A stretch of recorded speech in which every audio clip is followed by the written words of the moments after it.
We're now joined by Brave second baseman and a fan favorite, Ozzie Albies, joining us here on the Fan 680 93.7 FM. Ozzie, always good to see you anytime you walk in. First of all, I don't know how you don't have a toothpaste. I don't know how you don't have a toothbrush deal. You are always just exuding positivity, happiness, and fun with that electric smile, man. Good to see you here for Braves Fest. Good to see you guys. Good to see you guys. Yeah, I'm always in a good mood, no matter what. No matter what the situation, you got to be, positive on the good side. Did your helmet fall off coming through the crowd? Because you normally only get like 6 steps before that joker comes off anyways. Yeah, it normally comes off, but if it feels like it's gonna come off, I take it off myself. Tell the truth. Tell the truth.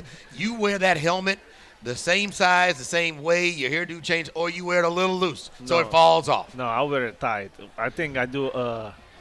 I gotta call it a special move that it comes off, I guess. Because I don't know why it comes off.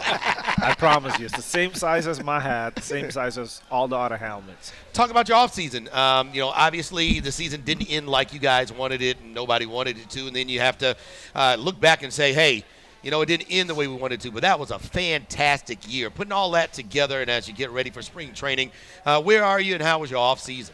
Yes, it was an outstanding season. We did we put a lot of records out there, and as a team, we accomplished a lot.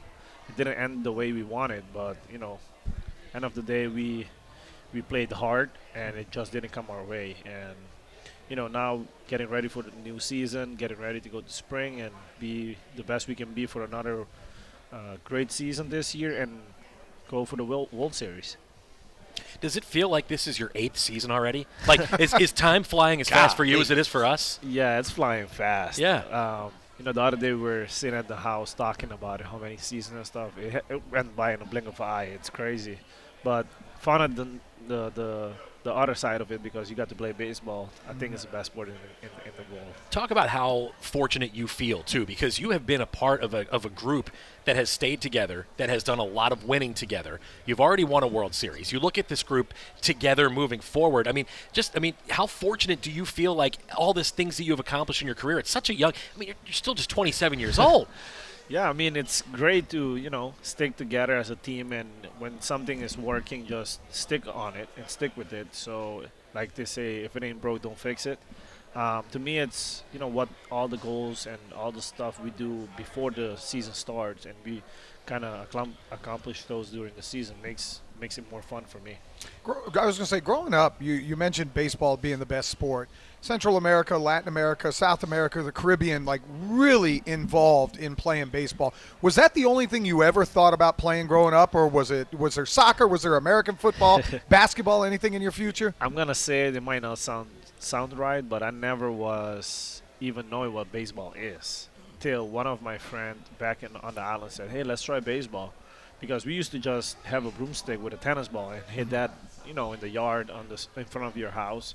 And then he's like, let's go to the baseball field and see if you like it. Since I stepped on that field, I never was able to even go home and say, like, I didn't like it. I always loved it. And from there on, the dream was to be a big leaguer. And I worked really hard, and today I'm here. Brave second baseman Ozzie Albies joining us here on the Fan 680 93.7 FM. Good chemistry. Alex Anthopoulos has really constructed a team where chemistry can be allowed to flourish, because you've been here for a while. Austin Riley's been locked up. You now got Olsen locked up, and your infield and the chemistry that you guys have really going to be something that you don't have to worry about. Talk about how that helps you guys and how that makes you guys one of the best defensive teams in all of baseball, being that there's not a lot of movement from you guys, and it won't be for a while because of how the contracts have been set up. Yeah, it's a great when there's positive chemistry together. It always makes it great. It makes it fun because it's a long season.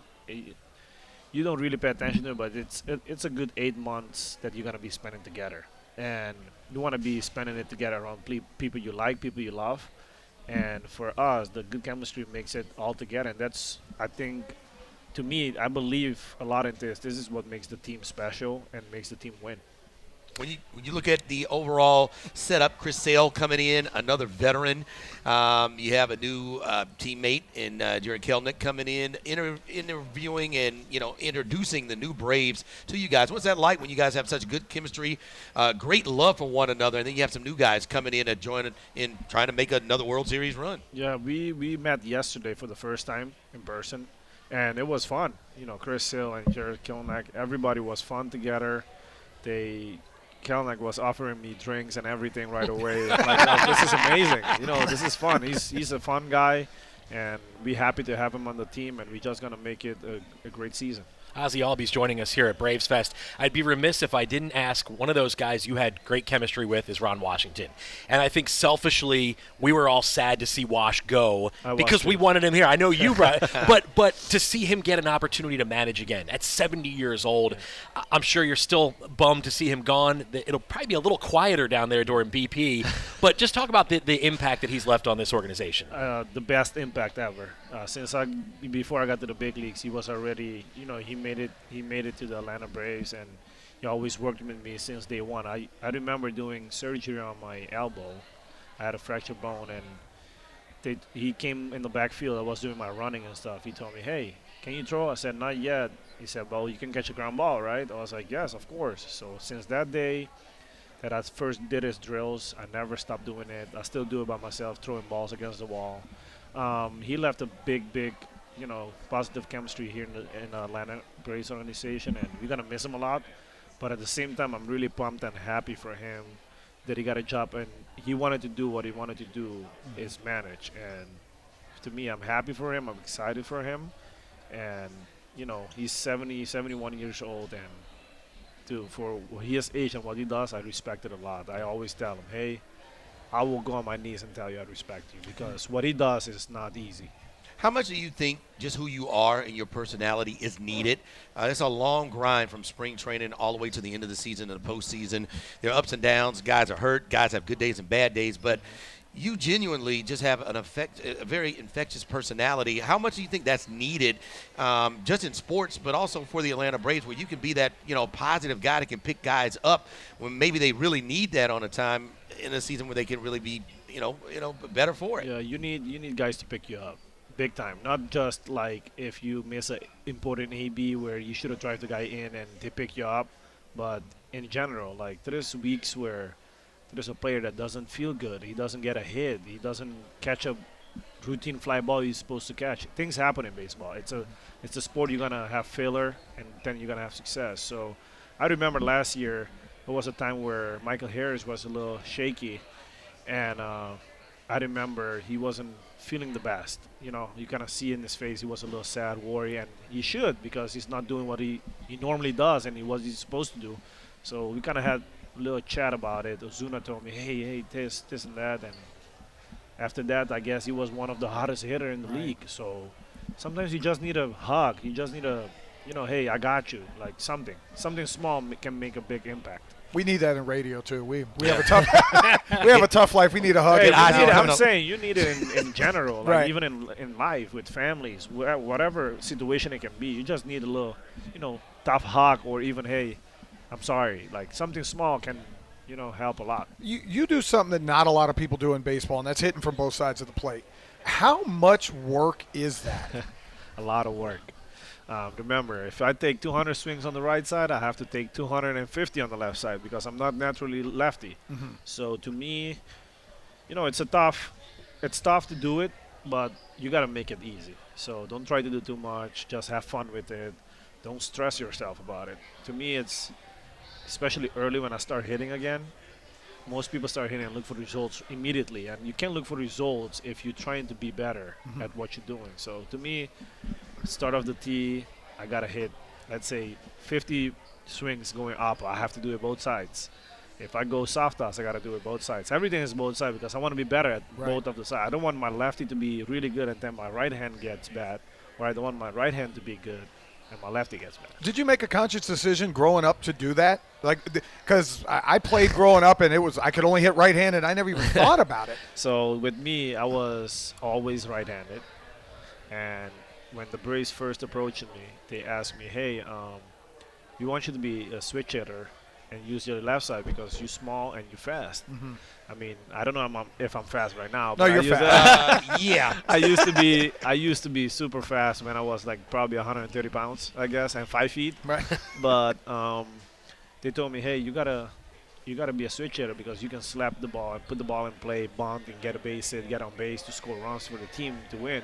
Did you say bunt? Back then it was bunt, not anymore. Thank you, Ozzie. That's what I mean. Thank you. Back then in 2012, I like the bunt. 11, 12, when 2012, 11, I was they told me, hey, you can bunt, you can slap the ball, you can be on base, and that was all I did. It was 15. 14, 15. I started hitting off the tee, do it till I got used to it, and then, like I said, the more you do things, the best the best outcome you will get from it, and that's how it went. Ozzie Albies, Braves second baseman, joining us here on the Fan 680 93.7 FM.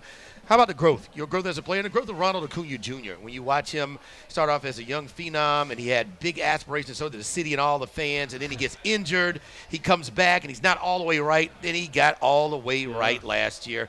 Talk about you two guys, together, growing up, becoming veterans now, and the growth just as not only as players but just as people and as buddies as well. Yeah, the same time, the first time I saw him was in 2014 when he walked into Disney World when we used to be there in Florida, and then I looked at him. I practiced with him in the same group, hit BP. I was like, damn, this guy's gonna be a phenomenal player. He's gonna be outstanding. Just watch him. Most people are like, nah, he just signed for 150 grand. Nah, it's okay. It's a regular player.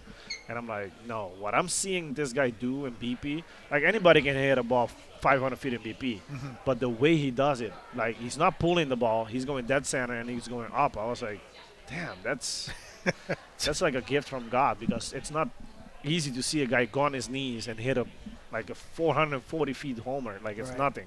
I cannot even do that with my 2 feet together. Like I think my longest home run was like a 430 feet, and I hit the crap out of that ball. And he does it like, oh, it's routine. It's nothing.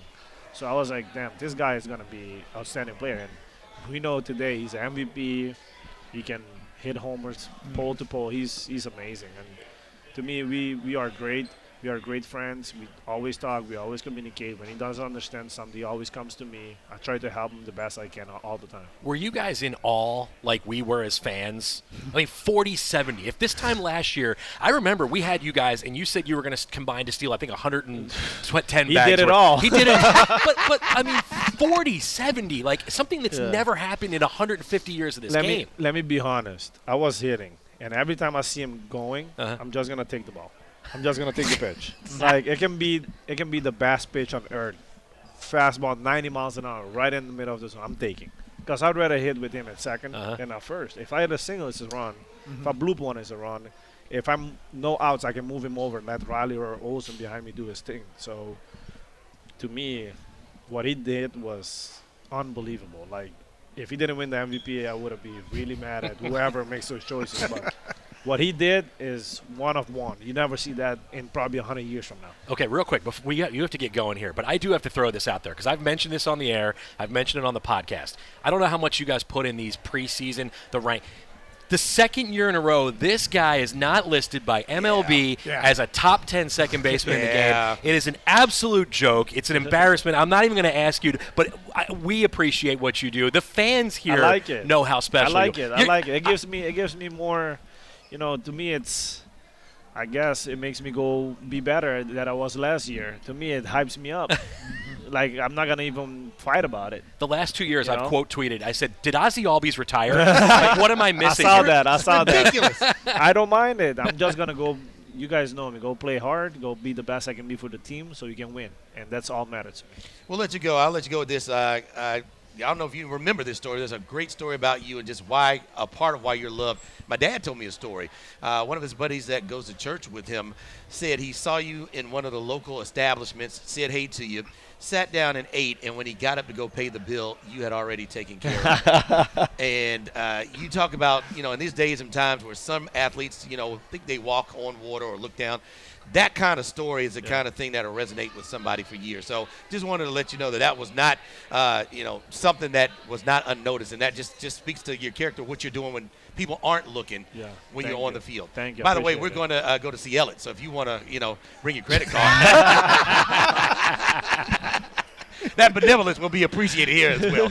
Well, we thank you for your time, man. Y'all are getting ready for spring training, and we look forward to catching up with you, and great things for you as you are one of the Braves greats and one of the heartbeats of this franchise, and we look forward to catching up with you soon. Thank you, guys. I appreciate all of you. Ozzie Albies joining us here on the Fan 680 93.7 FM.